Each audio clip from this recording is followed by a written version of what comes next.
Dear students, हम लोग आज जो चैप्टर पढ़ेंगे वो फोर्थ चैप्टर है केमिकल काइनेटिक्स। इसमें सबसे पहले हम लोग समझेंगे केमिकल काइनेटिक्स है क्या।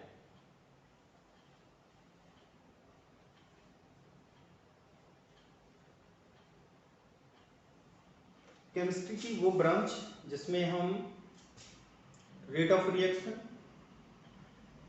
And factors affecting to the rate of reaction, मतलब रेट ऑफ रिएक्शन को स्टडी करते हैं और तो उन फैक्टर्स को भी स्टडी करते हैं जो रेट ऑफ रिएक्शन को अफेक्ट करते हैं। साथ ही साथ रिएक्शन का मैकेनिज्म किस तरीके से होगा, किस तरीके से रिएक्शन प्रोसीड होती है, उसको भी स्टडी करते हैं।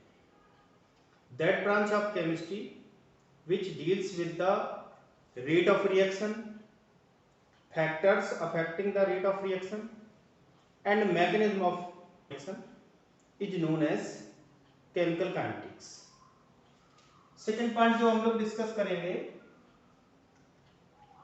वो टाइप्स ऑफ रिएक्शंस,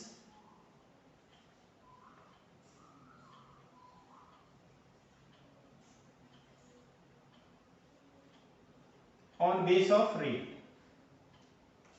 अगर हम रेट के बेसिस पे देखें तो जो रिएक्शंस होती वो दो तरीके की होती हैं।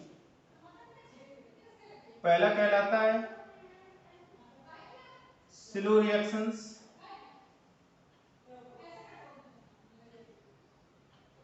और दूसरी होती हैं fast reactions.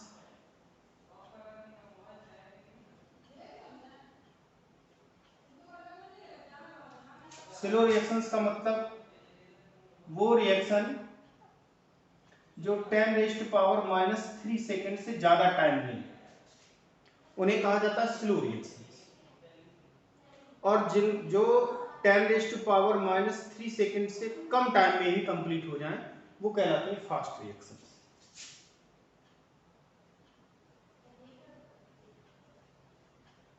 The reactions which complete in more time than 10⁻³ second are known as slow reactions, while the reactions which take place less time than 10⁻³ second are known as fast reactions.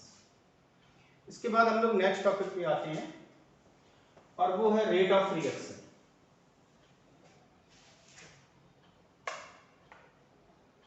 Rate of reaction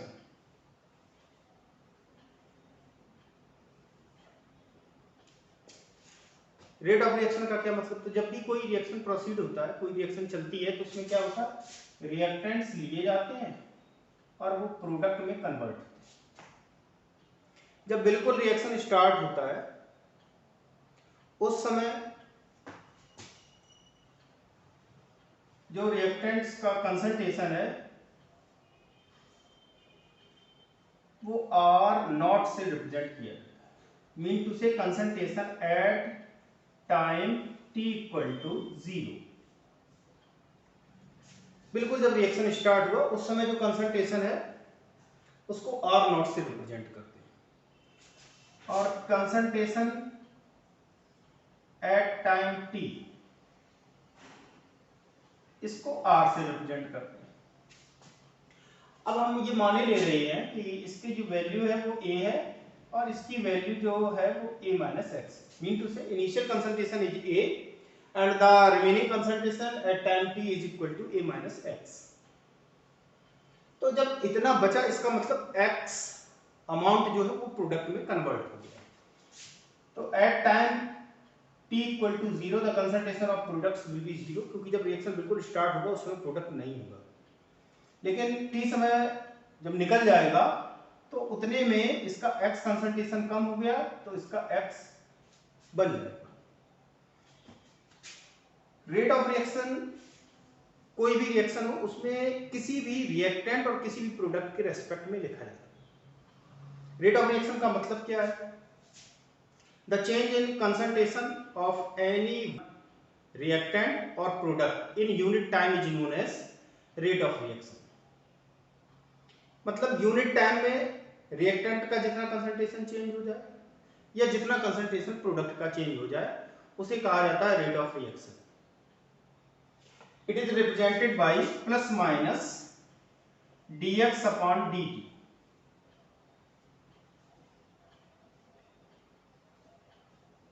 Plus sign is used for products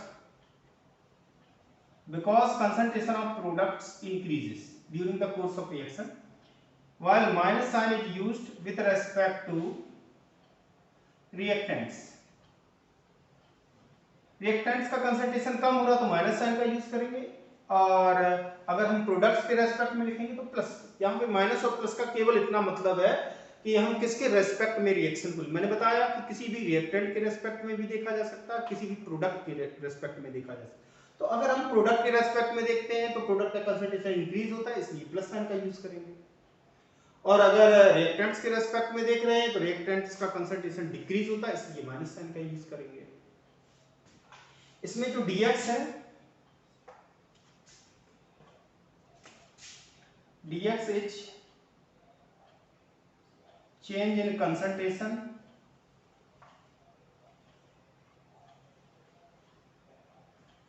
in infinitesimally small time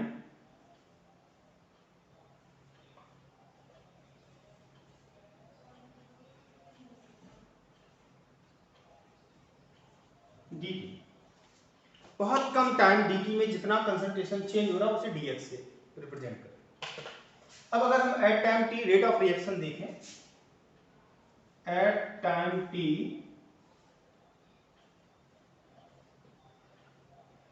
rate की value with respect to reactants देख रहे हैं तो मैंने बताया minus sign का use किया जाए, will be proportional to the remaining concentration of reactants, mean to say a minus x, or it can also be written as dx minus dx upon dt is equal to k into a minus x। इसमें जो k है इसको rate constant बोलते हैं। तो मैंने बताया rate of reaction is the change in concentration of any one of reactant or product in unit time is known as rate of reaction. Let the initial concentration of reactants is A. At that time the concentration of products will be 0, and concentration at time t, the remaining concentration of reactants is A minus x, and the concentration of products will be x.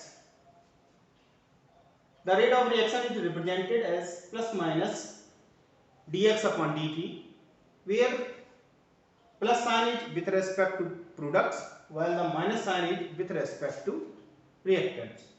Dx is change in concentration in infinitesimally small time dt. At time t, the rate minus dx upon dt will be proportional to the remaining concentration of reactants, which is A minus x. So the value of minus dx upon dt will be equal to k into A minus x. ये जो equation ए मिला, एक मिला, equation number 1 जो मिला उसमें हम अगर देखें तो कंसंट्रेशन ऑफ रिएक्टेंट्स और रेट, इन दोनों में एक रिलेशन, कोई भी इक्वेशन ऐसा हो जो रेट ऑफ रिएक्शन और रिएक्टेंट्स के कंसंट्रेशन में रिलेशन बताए वो कहलाता है rate equation. The equation relating the rate of reaction with concentration of reactants is known as rate equation.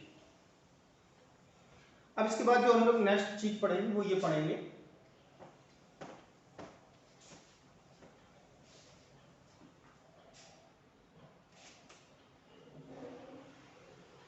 Rate of reaction और लॉ ऑफ मास एक्शन में क्या रिलेशन होगा।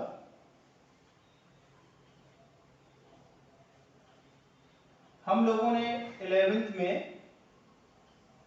लॉ ऑफ मास एक्शन पढ़ा था। तो according to this law the rate of reaction is proportional to the active mass of reactants. हमने क्या किया, मान लिया एक रिएक्शन है A plus small B changes into products. तो इस रिएक्शन के लिए अगर हम रेट देखें तो वो प्रोपोर्शनल होगा active mass of A raised power m and active mass of b,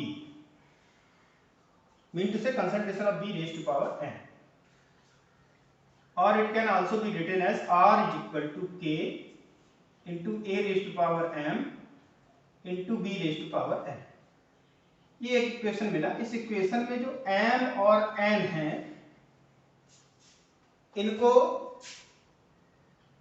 केवल प्रैक्टिकल से ही मेजर किया जा सकता है। कंसंट्रेशन की जो पावर है m और n, इनको केवल एक ही तरीका है कि हम प्रैक्टिकल करें और प्रैक्टिकल करके इनकी वैल्यू पता लगा दें। ये वैल्यू a और b के इक्वल हो भी सकती है और नहीं भी हो सकती। मतलब कहने का केवल इतना है कि इसे इक्वेशन देख करके हम नहीं लिख सकते। तो m and n are concentration powers and can only be determined by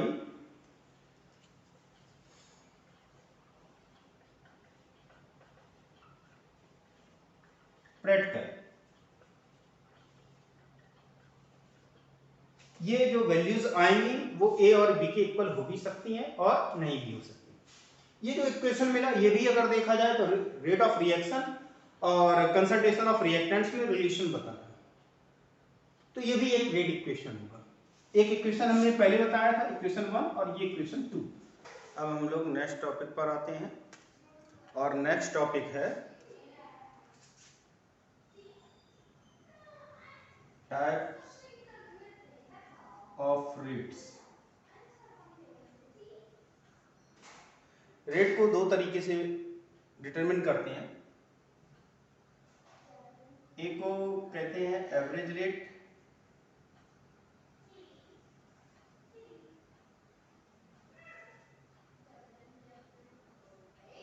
it is denoted by RAB, और दूसरा होता है instantaneous rate,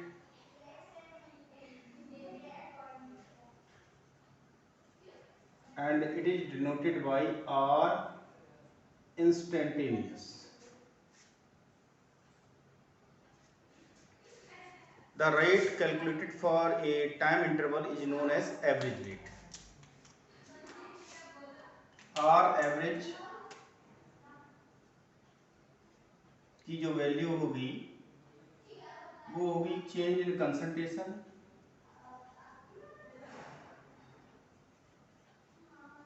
upon time interval.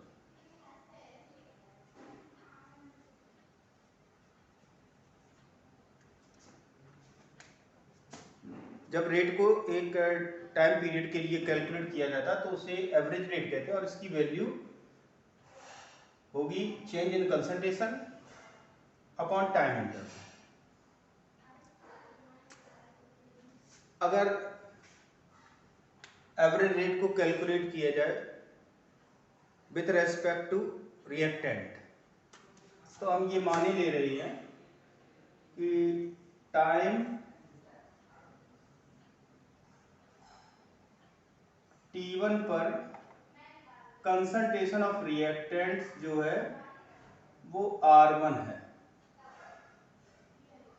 और कंसंट्रेशन ऑफ प्रोडक्ट है वो P1 है, और T2 टाइम पर concentration of reactants is R2 and the concentration of products is P2। ये डेटा हम प्रैक्टिकली निकाल देंगे। तो चेंज इन कंसंट्रेशन जब विथ रेस्पेक्ट टू रिएक्टेंट देखा जाएगा तो चेंज इन कंसंट्रेशन की वैल्यू हो जाएगी R2 concentration R2 minus concentration R1 upon time interval की वैल्यू हो जाएगी T2 माइनस T1। रिएक्टेंट्स का कंसंट्रेशन डिक्रीज होता है, इसलिए माइनस साइन का यूज करें। और विथ रेस्पेक्ट टू अगर प्रोडक्ट हम लोग मेजर कर रहे हैं तो यही वैल्यू इक्वल हो जाएगी concentration of products at time t2 mean to से p2 minus concentration p1 upon t2 minus t1। जो प्रोडक्ट होते हैं उनका कंसंट्रेशन इंक्रीज होता है, इसलिए पॉजिटिव साइन आएगा। इस चीज को अगर लिखें तो हम इस तरीके से भी लिख सकते हैं, minus delta change in concentration of reactants upon time interval and it will be equal to change in concentration of products upon time interval। Instantaneous rate का मतलब होता है rate calculated at particular time is known as instantaneous rate.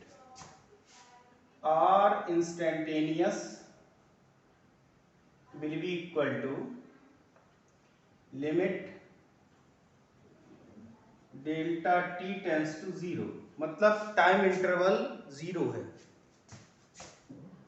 Are average, ये mathematically लिखने का तरीका है। This will be equal to limit delta t tends to 0 minus change in concentration of reactants upon time interval, और it will be also equal to limit delta t tends to 0 change in concentration of products delta p upon time interval। और जब particular point होगा तो ये time interval 0 के equal होगा, तो उस समय इसी को अगर हम लिखना चाहें तो इस तरीके से भी लिख देते हैं, d concentration of r dt of concentration r which will be equal to d dt of concentration of products। ये लिखने का एक तरीका होता है, बहुत अगर पर्टिकुलर टाइम पर हम डिनोट करेंगे तो d dt से रिप्रेजेंट किया जाता है, और अगर एक टाइम इंटरवल होता तो डेल्टा साइन का यूज करते हैं। तो ये रहा इंस्टेंटेनियस रेट और ये रहा एवरेज रेट। अब हम लोग एवरेज रेट और इंस्टेंटेनियस रेट की वैल्यूज को कैलकुलेट करेंगे कि इनकी वैल्यू कितनी होगी। तो एवरेज रेट और इंस्टेंटेनियस रेट दोनों को with respect to reactant and product calculate किया जा सकता है। अगर हम with respect to reactant calculate करना चाहते हैं तो उसके लिए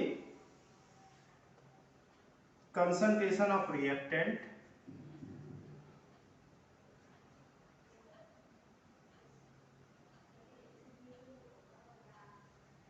R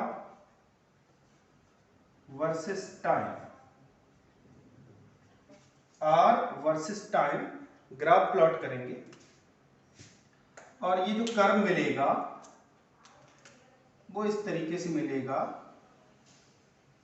क्योंकि रिएक्टेंट्स का कंसंट्रेशन डिक्रीज होता है।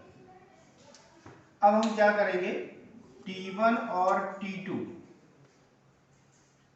टाइम्स पर जो करस्पॉन्डिंग पॉइंट्स होंगे इस कर्व पर, उनको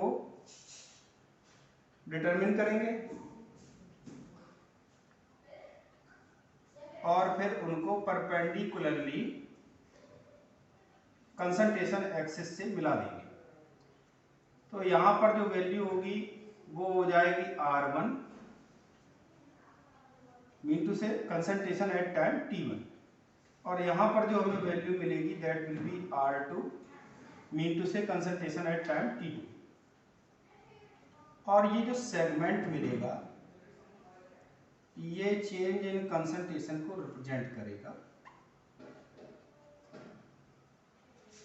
So the value of R average will be equal to minus delta R upon time interval। Time interval जो होगा वो इससे इतना सेगमेंट होगा, ये डेल्टा टी को रिप्रेजेंट करेगा। तो ये इस सेगमेंट से हमें डेल्टा टी पता लग जाएगा, इस सेगमेंट से हमें डेल्टा आर की वैल्यू पता लग जाएगी। Change in concentration upon time interval, और since the concentration of reactants decreases so minus sign is used. किसी पर्टिकुलर टाइम पर रेट ऑफ रिएक्शन को अगर कैलकुलेट करेंगे तो वो होता है आर इंस्टेंटेनियस। मान लिया कि टी टाइम पे हमको कैलकुलेट करना है, तो इसके करस्पॉन्डिंग पॉइंट जो होगा कर पर वो निकाल लेंगे और इस पर एक टेंजेंट ड्रॉ करेंगे।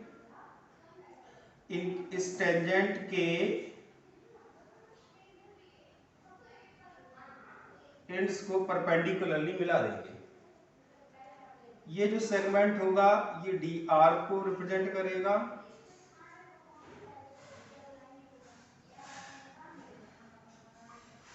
और ये जो सेगमेंट होगा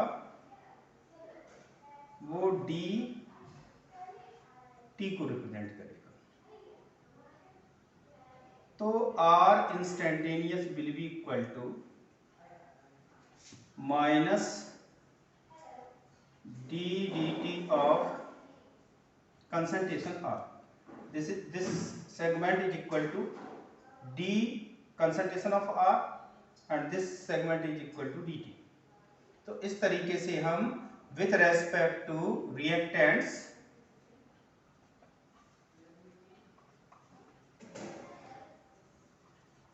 रेट को डिटरमिन कर लेंगे। ये एवरेज रेट हो गया और ये इंस्टेंटेनियस रेट हो गया।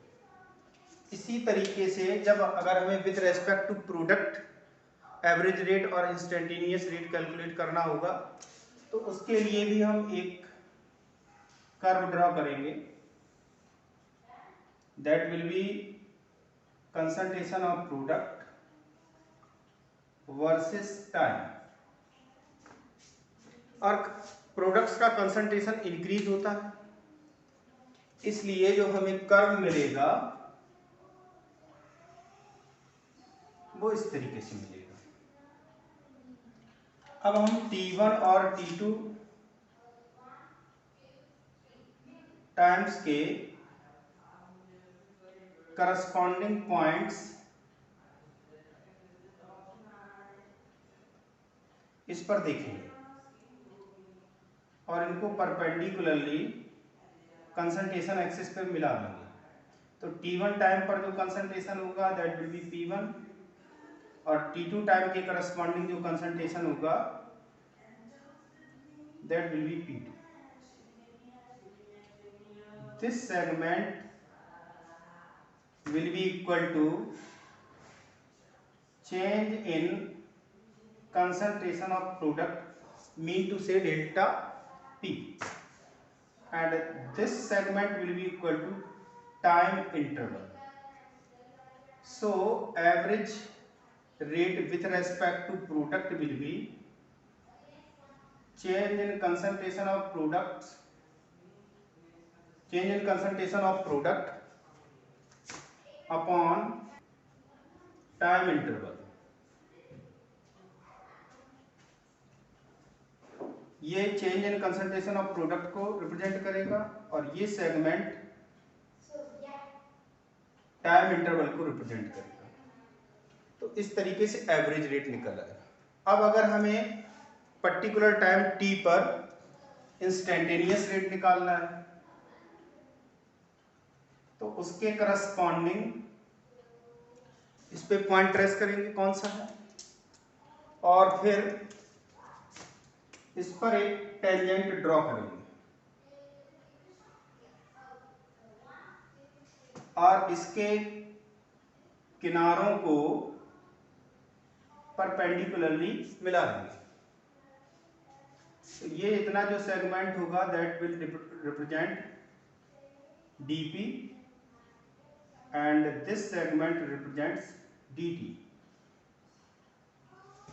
So the value of R instantaneous with respect to product will be equal to dp upon dt.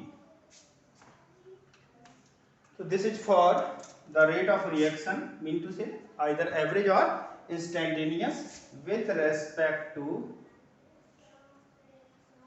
products.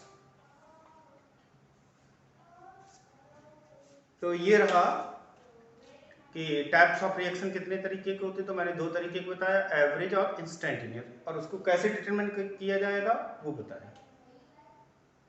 Our next topic is rate of reaction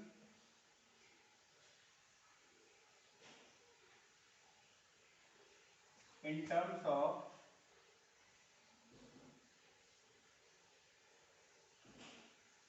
each reactant and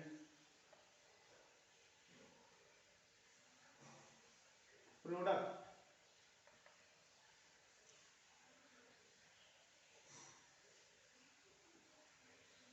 अगर कोई reaction है AA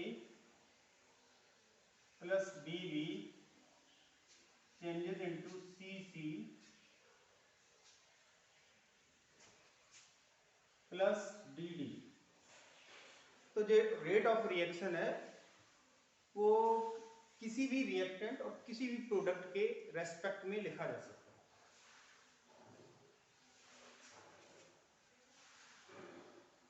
rate R will be equal to -1/A d concentration of A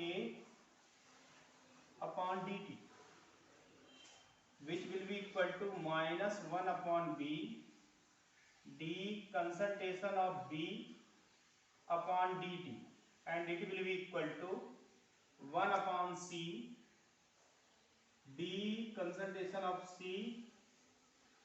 upon dt, it will be equal to 1/D d concentration of D upon dt।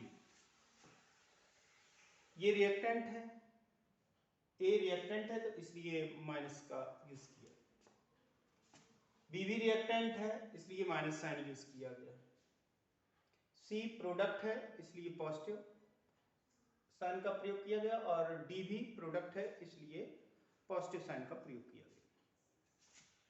इसमें अगर हम केवल इतना term लें तो this is rate with respect to A, ये इतना term जो होगा इतना इसमें, और ये इतना, ये हो जाएगा विथ रेस्पेक्ट टू B। इसी तरीके से ये इतना टर्म हो जाएगा rate with respect to C, और ये इतना टर्म हो जाएगा rate with respect to D, और ओवरऑल रिएक्शन जो होगा उसका रेट अगर देखेंगे तो वो इस तरीके से आ जाएगा। इसके बाद हम लोग जो नेक्स्ट टॉपिक है अपना उस पर बात करते हैं। Our next topic is factors affecting rate of reaction.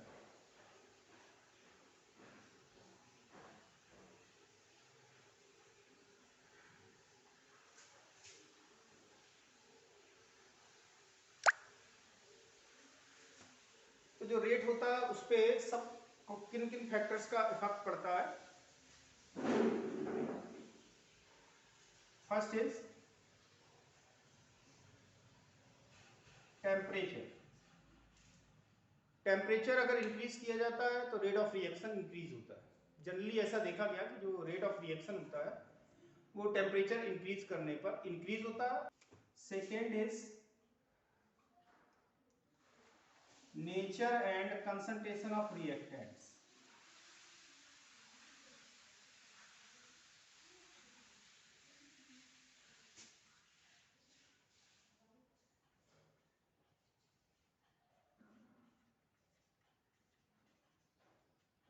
जो रेट ऑफ रिएक्शन होता है वो रिएक्टेंट के नेचर पर डिपेंड करता है, साथ ही साथ कंसंट्रेशन पर भी डिपेंड करता है। अगर रिएक्टेंट इजिली बॉन्ड बना लेता है अदर स्पीसीज के साथ तो रेट ऑफ रिएक्शन इंक्रीज होगा। अगर उसमें बॉन्डिंग टेंडेंसी कम होगी तो रेट ऑफ रिएक्शन डिक्रीज हो जाएगा। मीन टू से rate of reaction depends upon nature of reactant. अगर कंसंट्रेशन इंक्रीज किया जाता है रिएक्टेंट का तो रिएक्शन रेट बढ़ता है, इंक्रीज होता है। Rate of reaction increases on increase of concentration. Third point is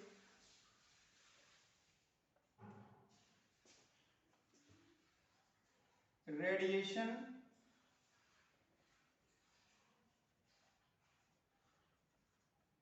and catalyst. कुछ रिएक्शंस ऐसे होते हैं जो एक स्पेसिफिक रेडिएशन की प्रेजेंस में ही पॉसिबल है, अदरवाइज वो रिएक्शन नहीं होगा, तो रेडिएशन का इफेक्ट पड़ता है। साथ ही साथ कैटलिस्ट वो सब्सटेंसेस होते हैं जो रेट ऑफ रिएक्शन को इंक्रीज कर देते हैं। कुछ सब्सटेंस ऐसे होते हैं जो अगर रिएक्शन में डाल दिए जाए तो रिएक्शन का रेट इंक्रीज हो जाता है, उन्हें कहा जाता है कैटलिस्ट। एक्चुअली कैटलिस्ट रिएक्शन में पार्टिसिपेट नहीं करता, इसकी प्रेजेंस में केवल रेट इंक्रीज हो जाता है, प्रोडक्ट फॉर्मेशन जल्दी हो जाता है, तो कैटलिस्ट का इफेक्ट पड़ता है। Fourth point is surface area of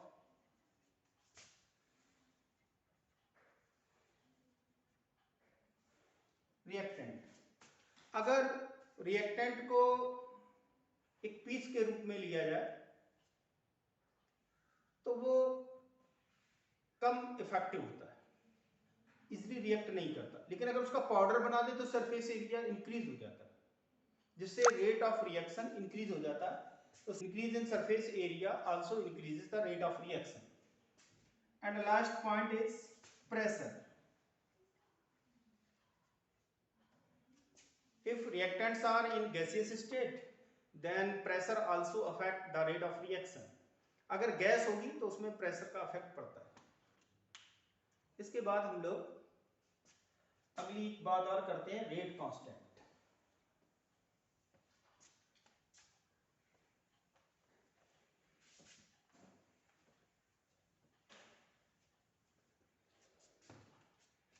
next topic is rate constant. मैंने बताया था कि अगर कोई रिएक्शन है A plus small B B changes into product, तो जो रेट था वो मैंने बताया था k into A raise to power m into B raise to power n। इसमें ये जो टर्म था इसे बोला जाता है rate constant. When the value of concentration of A is 1 mole per liter and that of B is also 1 mole per liter, so the value of rate will be equal to K in K, because these two terms become equal to 1. Hence K is specific rate when concentration of reactants is unit. So it is also known as specific reaction rate. मैंने बताया कोई reaction अगर है तो उसमें rate equation लिखा जाएगा तो इस तरीके से लिखा जाएगा k into A raise to power m into B raise to power n, और इसमें जो k है वो रेट कांस्टेंट है। अगर रिएक्टेंट्स ए और बी का कंसंट्रेशन यूनिट ले लिया जाए तो rate will be equal to k. तो ये एक स्पेसिफिक रेट है। ये वीडियो यही खत्म होता है। हम लोग नेक्स्ट वीडियो में देखेंगे molecularity and order of reaction. Till then work hard.